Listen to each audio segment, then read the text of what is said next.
Anything else for us? I don't think so. Okay. We also have, as part of this presentation, we have Jack Krause here, and we have Brian from Baker Tilly. I know another part of this is budget. We've heard the size we need. I don't know if either of you would want to talk about the financials that we've forecasted, the budget we forecasted. Do you think we're in the ballpark? You knew that question was coming. Yes, of course. Thank you. Mm-hmm. So I guess it's time to answer the question. Initially, when I first came down here, of course, we had to start kicking the can in some direction as far as size, cost, need, and so on. And in talking to the sheriff and commissioners and so on, it was pretty well determined that something in the 400-bed category will probably be the resultant study. So there was two options at that point. One, we quickly realized that, and the study has validated this, that the existing jail is not valid, and that you will unquestionably need a new jail in spite of all other options.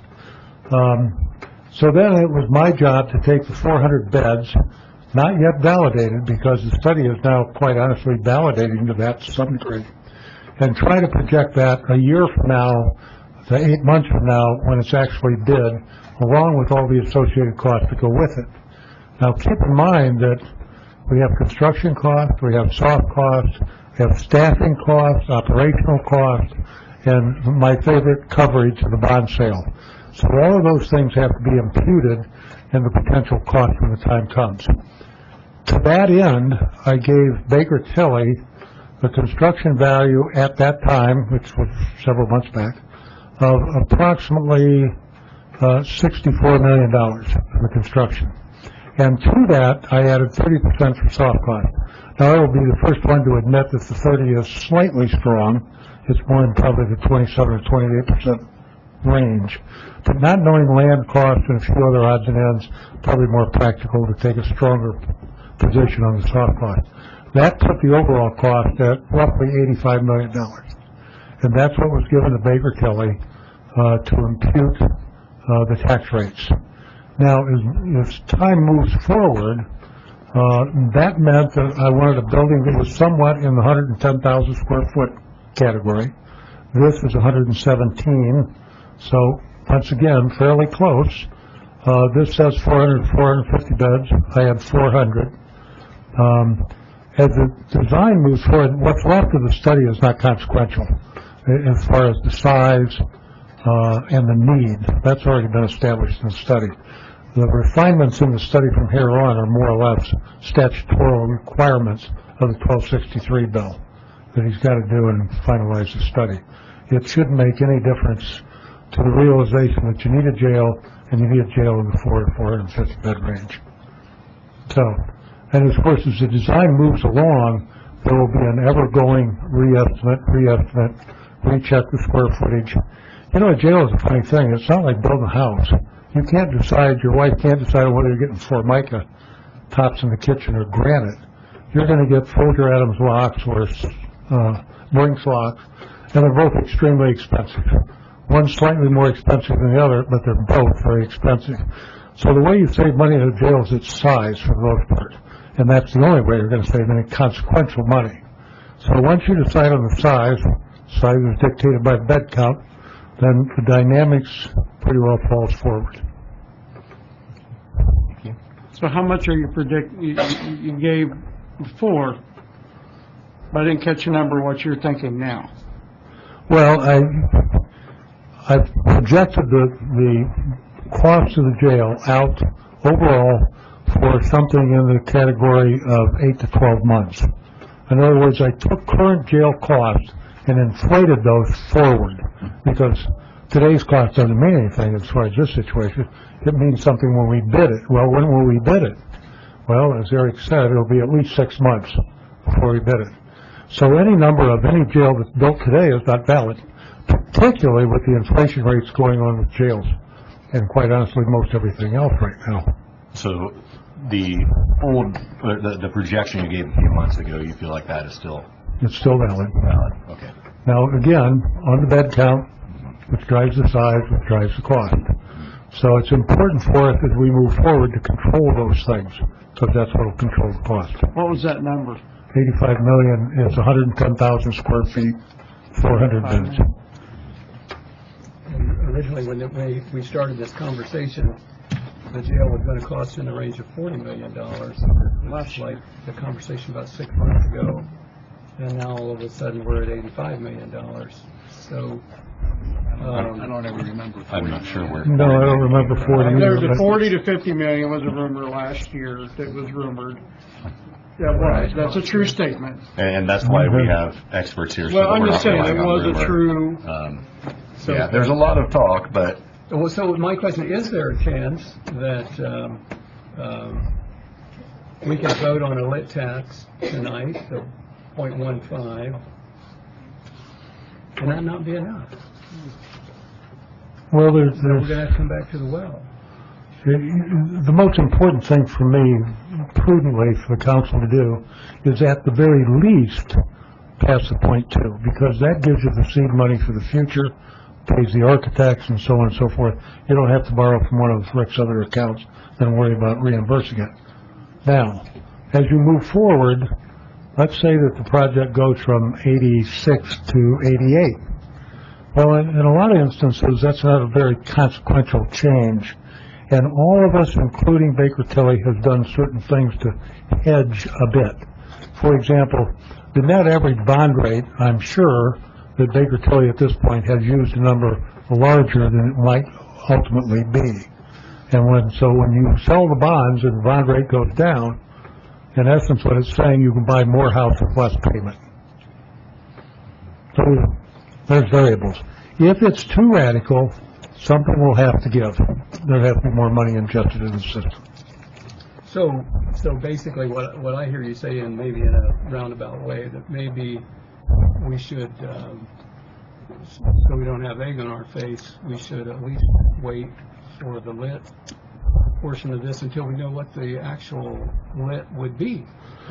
What would we have to really assess the public for? Because it would be very a hard sale to ask us to come back and increase an additional tax for the jail when we didn't do it right in the first time. So that's been my position, that we should evaluate this before we, it's already been said tonight, to get the cart before the horse.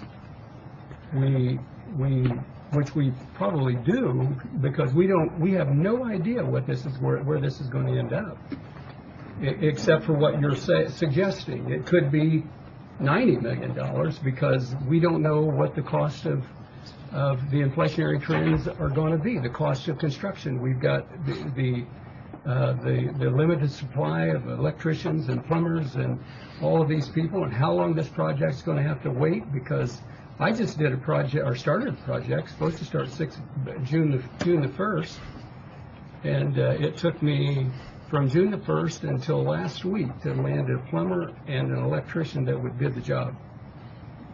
And so basically, that's going to be a problem, because we just have a short supply of those kinds of people. So, Mr. President, I got a Yes. question for Jack. Jack, this is your business. You've been doing this for how many years? Since 1980, so 1980. almost 50 years. And when you do this, and we have a project that you come out and you give us your best guesstimate Mhm. of what these projects are, would you say that is usually where they fall?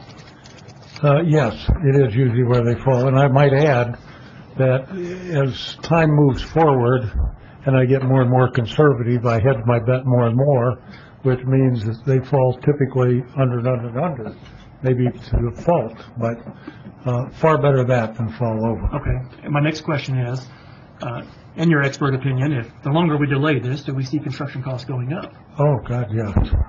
So, It's just a breathtaking. yeah, I mean, we've heard those numbers, and again, I know there were lower numbers several years ago discussed, and we've seen those numbers grow exponentially because, again, as the sheriff's pointed out on numerous occasions, we see these costs going up each and every year. Every year we don't build, we're taxing the Exactly. taxpayer more money to pay for the same project, correct? Yes, and it's not just inflation on the cost of a steel product, cheap goods and steel. It's the concept that in the jail market, there's a limited supply line. There's only so many locks we can buy, there's only so many cells, there's only so many secured ceilings we can buy.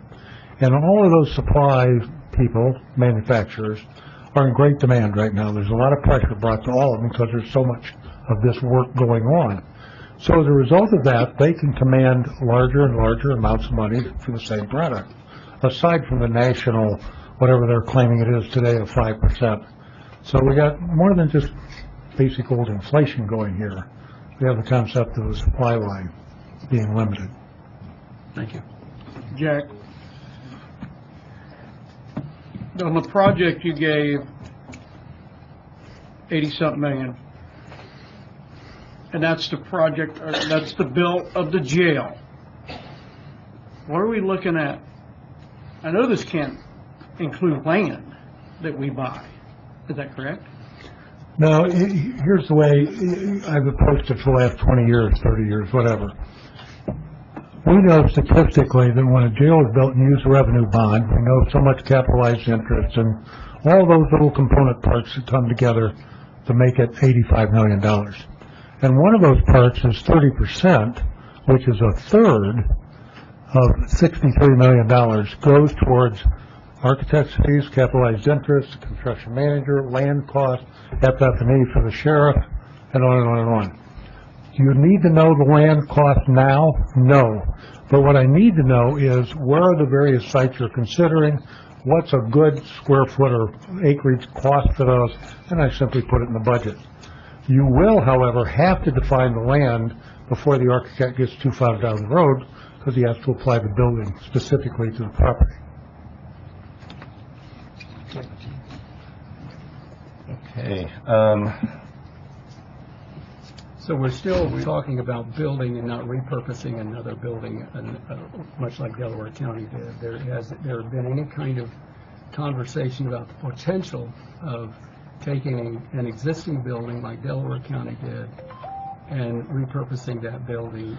And because the only conversation we're hearing tonight is about building, we're not looking at the Delaware County's jail was $46 million.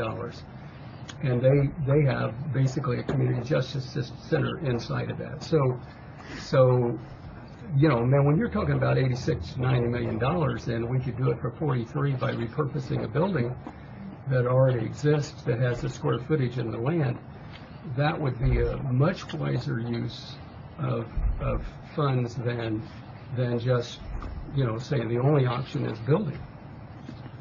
Okay, let's broach that subject slightly. Norway will throw out that option. That's all part of the land pursuit.